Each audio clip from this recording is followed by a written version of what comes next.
Pupulungin ho ni House Speaker Pantaleon Bebot Alvarez ang mga mambabatas ngayong hapon para ho talakayin ang idineklarahong martial law sa Mindanao ni Pangulong Duterte.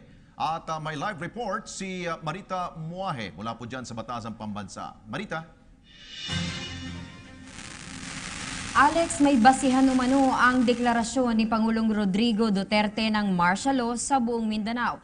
Itong sinabi ni House of Representatives Speaker Pantaleon Alvarez. Bilang isang Mindanaoan, naniniwala umano ito na totoong may emergency situation na kailangang tugunan ang gobyerno para masiguro ang kaligtasan ng mga mamamayan.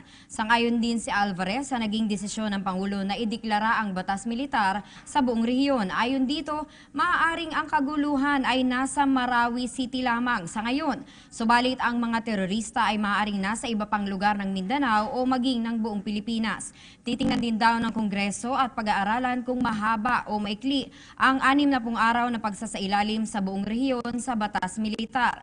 Hindi rin daw dapat mangamba ang marami na maaabuso ito dahil ayon sa kanya may mga safeguards naman na nakasaad sa konstitusyon. Magiging normal din ang functions ng mga korte sa bansa. Mamayang hapon magkakaroon ng pag-uusap ang mga mambabatas tungkol sa gagawing pagko-convene ng Senado at ng Kongreso. Samantala, kaugnay nito, inabisuhan na rin ni House Majority Leader Rodolfo Fariñas ang mga congressmen na manatili na muna sa Maynila.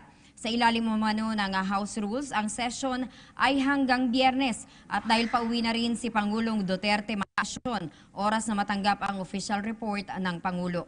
Nasasaad sa konstitusyon na 48 oras mula sa proklamasyon ng martial law o suspension ng writ of habeas corpus, kinakailangang magsumite ng report ang Pangulo, personal man o maging sa pamamagitan ng sulat sa Kongreso. At sa pamamagitan ng majority vote ng mga miyembro ng dalawang kapulungan, maaaring aprubahan o ma-revoke ang naging deklarasyon nito. Yan na muna ang latest, Alex. Para sa PTV News, Marita Muahe.